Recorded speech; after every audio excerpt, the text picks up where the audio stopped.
This is Baxter Colburn, host of Let Me Be Forward. Thanks for listening to the following broadcast on Public House Media. Hello, my name's Kim Meyer, host of Choose to Rise. Thanks for listening to the following broadcast on Public House Media. And when you're done with this episode, I hope you'll come check out my show, Choose to Rise, where I talk all about finding your inner strength, improving confidence, and loving who God made you to be. I bring tips and strategies and things that have helped me rise up to be my current best self, and hope that you can do the same. Every Monday, Wednesday, Friday. You can find my show on Apple Podcasts, publichousemedia.org, and chooseriseup.com. Make sure you subscribe so you don't miss any upcoming shows. Thanks for listening to the following broadcast on Public House Media.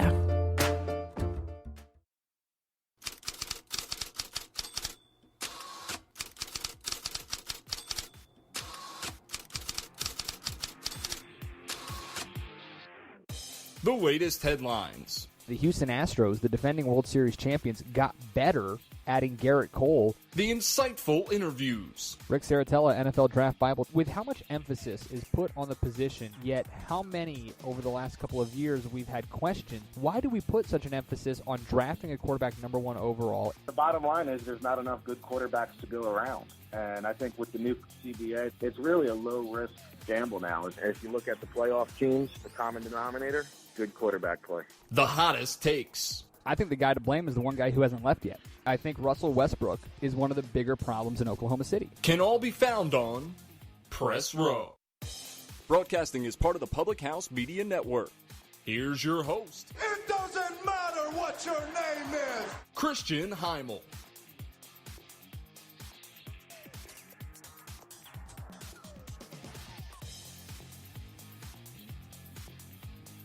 What's up, everybody? Welcome back on Press Row. Christian Heimall here with you, broadcasting as part of the Public House Media Network. This is Thursday, July 18th, 2019.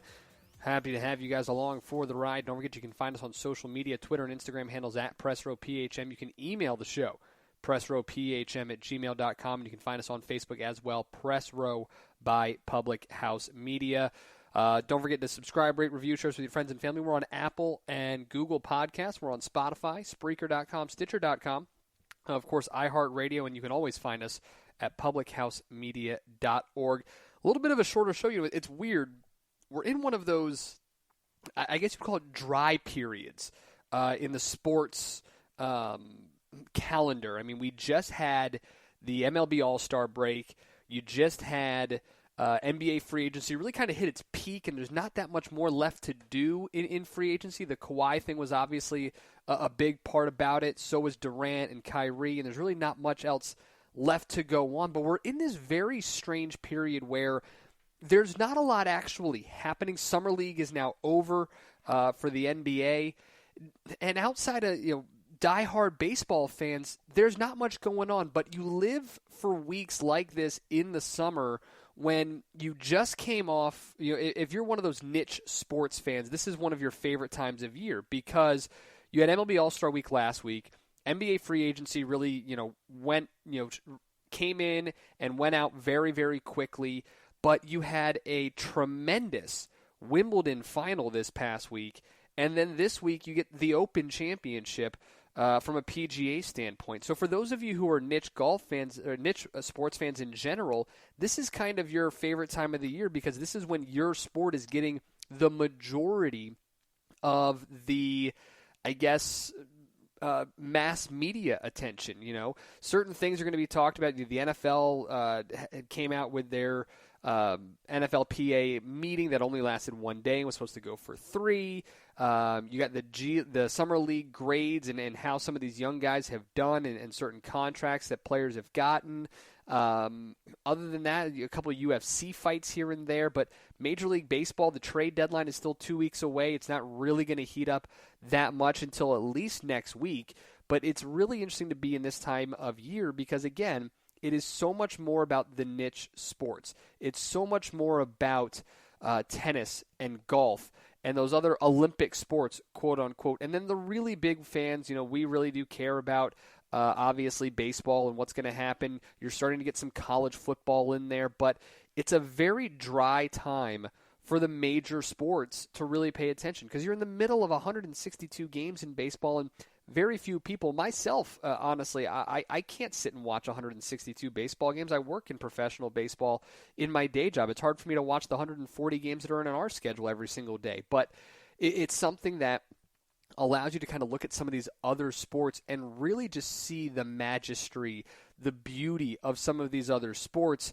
Wimbledon kind of got lost in the shuffle, especially considering that the U.S. has not had a dominant male tennis athlete since really Agassi. I mean, no offense to Roddick or any of them, but it's been it's been a while for the U.S. And then Serena and Venus, it almost seems like it's kind of old hat for them. That's why when Coco Gauff was a part of it, it was really kind of cool to watch that 15-year-old do as much as she possibly could. And then you get the British Open coming up here this weekend, and this is where it really starts to kind of turn in again for you niche sports fans. Tiger Woods, Rory McIlroy, Francisco Molinari, Bubba Watson, Jason Day, Jason Duffner, Dustin Johnson, Phil Mickelson. All these people come back into our lives again after the U.S. Open last month, and we get to really kind of hone in and enjoy it again for these big names. So if you are a fan of niche sports, this is a great time of the year for you. If you're a fan of the four major sports and you can't really get into a tennis or you can't really get into a golf, you're kind of sitting there going, well, now what? And this is where kind of you take your summer vacation because you're not missing anything or you don't really care that much. And maybe you're a little more productive at work because there's nothing to watch your Twitter feed for or anything like that. But we're in a dry period for most, yet for some, this is still really, really cool. And I think that's what's great about this part, too, is the fact that without so many headlines for the four major sports right now, you get some of the biggest niche sporting events happening in that time frame. And it just so happens this way. I'm not sure if years and years ago they all got together and scheduled this out, but you have the Women's World Cup final. The very next week is Wimbledon. The very next week is the Open Championship. The following week is the MLB trade deadline. And then you start to get into training camp for the NFL. And July is really all about those niche sports and the opportunity for them to really shine. And it's been exciting to watch it. Obviously, the Women's World Cup was great a couple weeks ago. The incredible final in Wimbledon between Djokovic and Federer, just one of the greatest tennis matches of all time. Really fun to watch, almost 5 hours of that. It's hard for some people to watch tennis for 5 hours, but when you see the brilliance of those two incredible athletes, it really is so much fun to watch. And then, again, as I've mentioned, the Open Championship coming up this weekend. Can Tiger Woods come back after what was a disappointing PGA Championship following his Masters win, a disappointing U.S. Open as well? Rory McIlroy, has he exercised the demons, so to speak? But there's a lot that goes on with this, and what's really cool is to sit here and watch these niche sports really kind of take control of our mass media coverage. So I hope you guys are enjoying it. I hope you have some fun. I know my UFC fans, we're all excited. We've got a few fights coming up, and we're going to talk about a couple of UFC headlines because some of you guys have asked a couple of questions here about that, and I'm excited to get into all that in just a little bit. But when we return, I want to get into what has kind of been the major story, I guess, of the four major sports over the last couple of days, and that is the NFL schedule potentially going to 18 games, limiting, I don't know how many players can play in certain games and things like that. So the NFL is getting a little weird, a little wonky with its scheduling, trying to monetize itself even more than it already has. But we're going to get into that in just a little bit. Your listener questions are coming up as well. Stick around. You're on Press Row, broadcasting as part of the Public House Media Network. Listen to every episode and get the latest shows sent right to you. Subscribe to Press Row on iTunes, Google Play, iHeartRadio, Spreaker.com, and Stitcher.com. Or visit us online at www.thephmedia.com.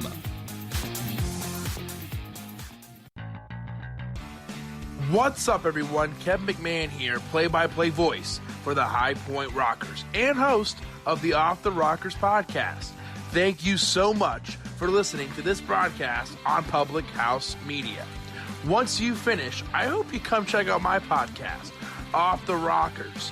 It's a weekly show all about the High Point Rockers professional baseball team in their inaugural season in the Atlantic League. Join me as I recap the latest happenings and preview the week to come, complete with interviews from players and coaches and a look around the Atlantic League. A new show drops every Monday. You can only hear it right here on Public House Media. This is Press Row with Christian Heimall, a Public House Media podcast.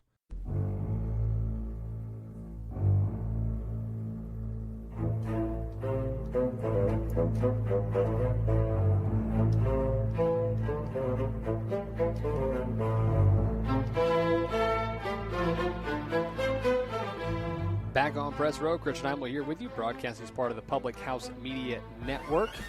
If you haven't heard, and maybe you were just taking some vacation over the last couple of weeks, 4th of July, MLB All-Star break, maybe you were in Cleveland, who knows. But there was a really big, really kind of the only story from the NFL over the last couple of weeks has been this idea, and it's been an idea that's been toyed around for a while now. But the 18-game schedule, increasing the regular season from 16 to 18 games. Now listen, from an ownership standpoint, it makes complete and logical sense. You get more ticket revenue, you get more food and beverage revenue, you get a higher percentage of the TV sales and ad revenue there, and you can go to your sponsors and you get 2 more games. You also maybe eliminate a couple of preseason games where nobody really shows up anyway, and you don't make a lot of money on that. From a player standpoint, it may not make as much sense because, number one, it's 2 more games that you're risking injury and potentially your career at. It has always been talked about that the players' salaries would be extrapolated to 18 games, not inflated for those 18 games. So it's one of those things where it's like, if you're getting paid $2.3 million for that year, you're not going to get extra money for those 2 games. Your game checks are just going to be spread out over 18 games. So for the players, it may not make that much sense. But it's something that's come up and something that you have to imagine was at least broached on Wednesday when the NFL and the NFL Players Association met in Chicago to start talking about a new collective bargaining agreement. The talks were supposed to be 3 days. They ended after 1 day. According to both sides, a statement released from both sides. Today's meeting was productive, constructive, and beneficial for both sides, and the meetings between the NFLPA's Executive Committee and the NFL's Management Council Executive Committee will continue. 4th time that these 2 teams have met. They plan on talking again in a couple of weeks, but the current CBA set to expire after next season. You have to assume that both teams, we don't want another strike. We can't have that. So it's interesting to see how this could actually impact it. So let's talk about it here a little bit. The important things to note here is that there was a article in the Wall Street Journal by Andrew Beaton, in-depth story about a proposal submitted by owners in the NFL. And basically what this says is that owners, a couple of things. Owners propose an 18-game schedule, but players are limited to just 16 games. So, New England Patriots, Tom Brady is going to miss 2 games guaranteed. LA Rams, Jared Goff and Todd Gurley are going to miss 2 games guaranteed. Every single player has to sit at least 2 games. Coaches have to play their backups a little bit more. Teams with better backups, maybe that's not such a bad thing. You got a young guy who, like for instance, I'm trying to think here, but it would have been a lot easier for the Browns to throw Baker Mayfield in there sooner. It would have been easier for the Ravens to throw in Lamar Jackson a lot sooner. And maybe you don't have to worry about the fan clamoring for that new guy to come in and just, hey, we've got 2 games we have to play. Here are the 2 games that we're going to play you.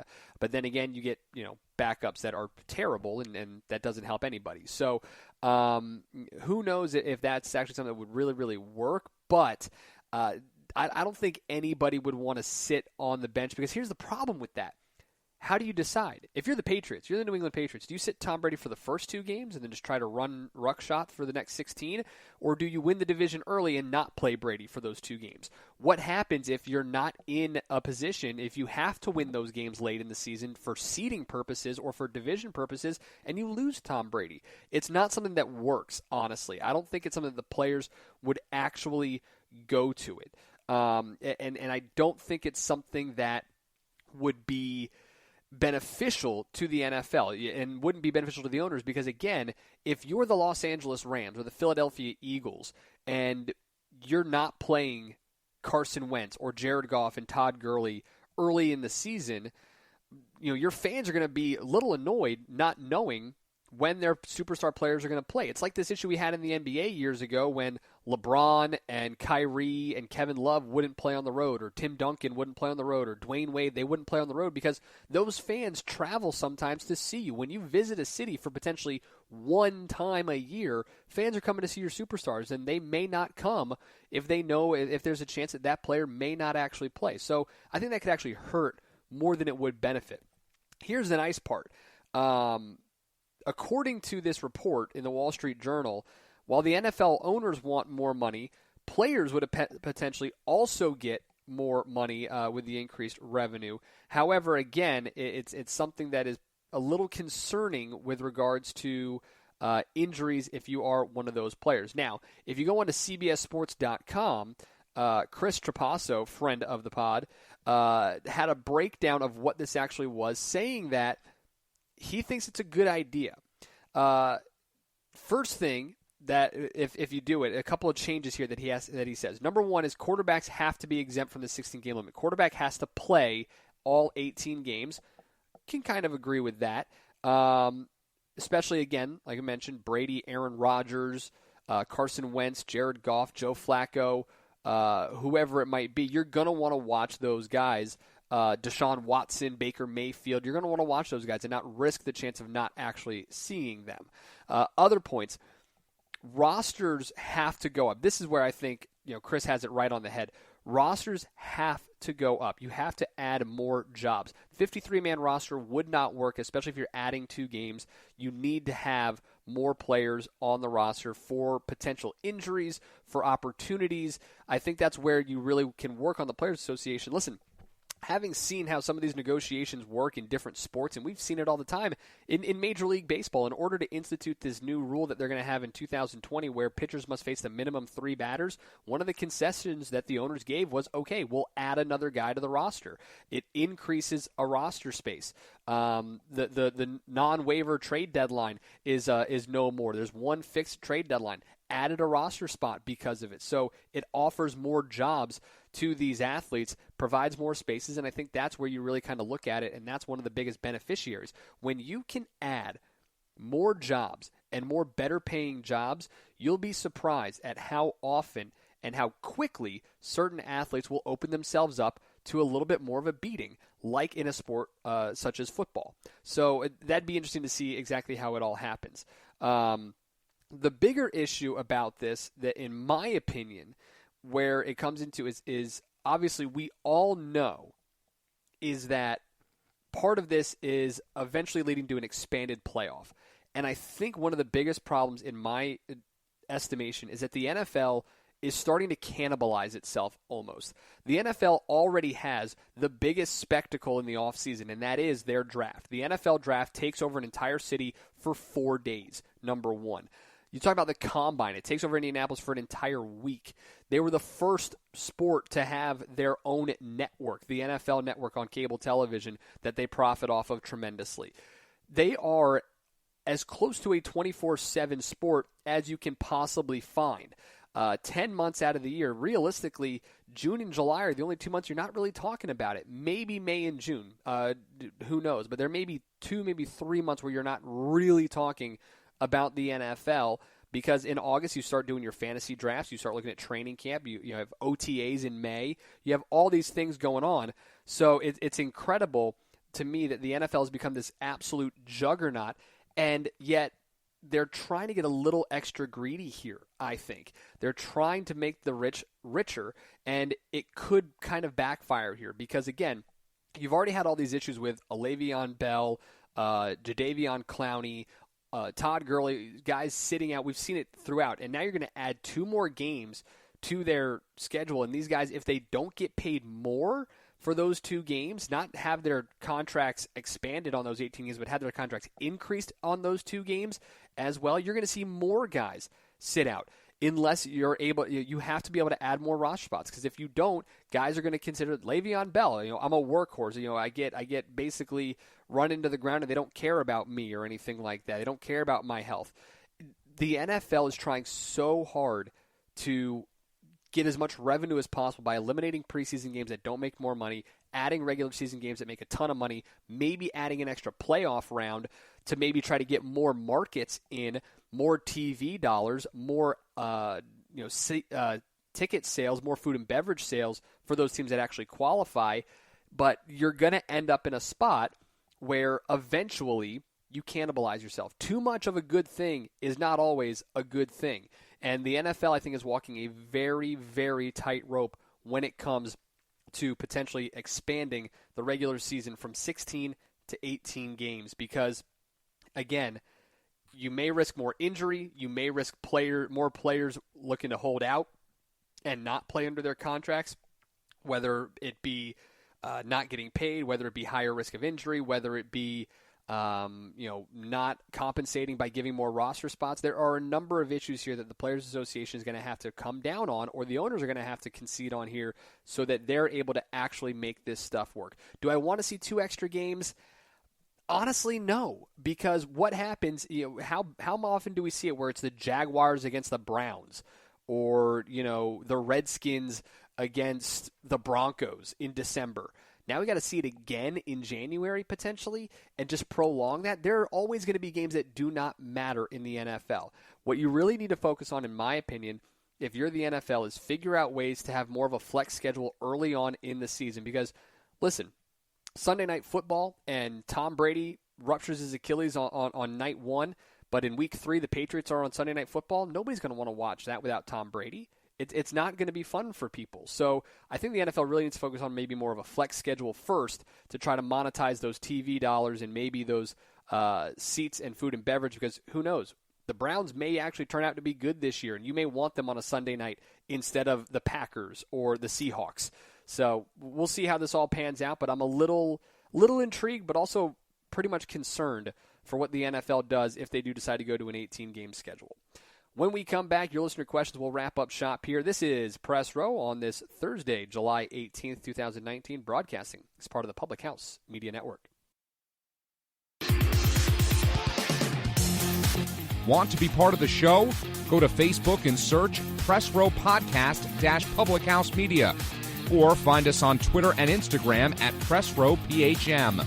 You can also email the program, pressrowphm@gmail.com.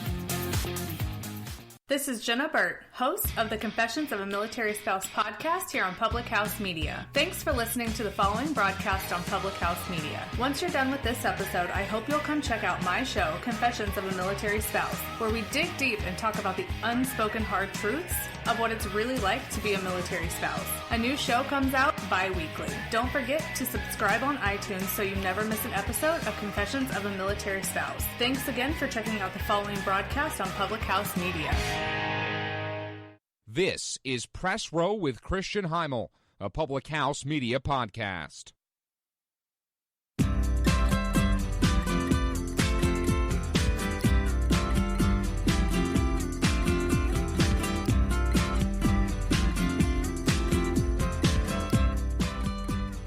Welcome back on Press Row. Christian Heimall here with you guys. We close up shop here on this Thursday, July 18, 2019. Don't forget you can subscribe, rate, review, share us with your friends and family. We are on Apple and Google Podcasts. We're on Spotify, as well as iHeartRadio, Stitcher.com, Spreaker.com, and you can always find us on publichousemedia.org. Be a part of the show each and every week by submitting your sports questions. You can find us on Twitter and Instagram at PressRowPHM. You can email the show, PressRowPHM@gmail.com, or you can find us on Facebook as well, Press Row Podcast by Public House Media. Couple of questions here for us as always. Let's see here. Matt in Texas, Dana White says, hell no to Jorge Masvidal and Conor McGregor. He also said that McGregor will not get a rematch with Khabib Nurmagomedov. What do you make of this for Conor's future? Honestly, I don't know what to make of it for his future realistically, but I do think that Dana White has realized that people have kind of gotten over Conor McGregor. People realize that he is essentially a carny show. He comes in, he's a one-trick pony, which is his talking and his brashness at this point. Don't get me wrong, he was a tremendous fighter, but his last couple of fights, you have not seen the Conor McGregor that so many people came to love. He merely is just now a mouthpiece, and that is it. And I think a lot of people, UFC fans, are kind of over him, especially after the antics with Khabib and whatnot, and the the dolly being thrown at the bus. Obviously, the post fight, which was a lot on Khabib Nurmagomedov, but also really, really started with Conor and his camp. I think Dana's over it, and I don't think you're going to see Conor McGregor get any of those big-name fights. If Conor comes back later this year or maybe in 2020, I think you'll see him fight some other lesser people, but I don't think Dana's ready to go through the headache of Conor McGregor again, and I don't think Conor is ready to go in general. I don't think he's ready to just continue to do this. He's got his own whiskey company. He's been toying around in other areas of his post-fight life, and I think he's ready for that life, and I think Dana understands that. I don't think he's ready. I think the UFC has a lot of great, talented fighters, Masvidal being one of them, Khabib being one as well. Obviously, Dustin Poirier is in there, and you've got a number of great opportunities here for the UFC. I mean, just look at what they have coming up at UFC 240, when you've got Holloway and Edgar going against each other coming up next week. I mean, you're going to have some great fights coming up. You got Cyborg fighting. You've got a couple of really talented fighters coming up through the UFC. So I think Dana White, with his comments about the Masvidal fight as well as Khabib and McGregor in a rematch, I think he kind of realizes that, hey, you know what? We're kind of over Conor, and Conor may be over us as well, and I don't think that's a bad thing for either side. Let's see here. Joe in D.C., most likely trade as we get closer to the MLB trade deadline, Will Smith or Madison Bumgarner. I think it's both. I really do. I think both players are going to be gone. I think Madison Bumgarner is going to end up somewhere in a very, very good team. A team that is really trying to finalize a couple of spots. There have been rumors as to where Bumgarner could end up. Will Smith, their great reliever, I think he would do very well in Atlanta. I would not leave the Red Sox out of a couple of things just because they desperately need it. I think if you've been watching them at all, it's pretty obvious. They need bullpen help. They need some help in that starting rotation, too. Chris Sale has been an abomination this season at times. He's been great sometimes, but he's also been very, very poor. And I think you're going to see the Red Sox make a lot more moves. So we'll see exactly what happens. But I wouldn't be surprised if both of those guys end up gone here pretty soon over the next couple of weeks for the San Francisco Giants. And then finally, last one here, Derek in Oklahoma. Chris Paul apparently being shopped by Oklahoma City. Thoughts on the Thunder this season? The Thunder, listen, it's clear. They blow it up, start over. They've got a bunch of great picks. I know they're trying to flip Chris Paul, even though a couple of people have said, we didn't get him to get rid of him. But at the same time, it's kind of hard not to. Getting rid of Russell Westbrook I thought was a great thing, as I mentioned to you guys last week. I think Russell Westbrook has been the biggest problem there. I would love to see Chris Paul stay and see what happens when you are able to add in Shai Gilgeous-Alexander, a great young swing player, Danilo Gallinari, who has proven useful at times, Steven Adams, a solid big man. I think that Oklahoma City has some options here, but it is quite obvious that they have a very good future ahead of them with 8 first-round picks over the next couple of years between the trades for Paul George as well as Russell Westbrook. So we'll see what happens with the Oklahoma City Thunder, but it's pretty obvious that it has been kind of a blow it up, and we'll start again later, maybe next summer in free agency if you are the Oklahoma City Thunder. As always, appreciate having you guys on the show. Don't forget you can find us on social media, Twitter and Instagram handles at PressRowPHM. You can email the show, PressRowPHM@gmail.com, or you can find us on Facebook, Press Row Podcast by Public House Media. Subscribe, rate, review, share us with your friends and family.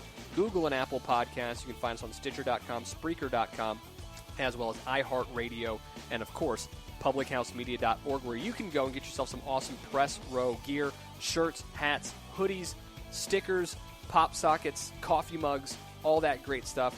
It's all available on publichousemedia.org. Help continue to make this awesome. Find me on social media as well. I'm at Chris Heimall, and I will see you guys next week on Press Row.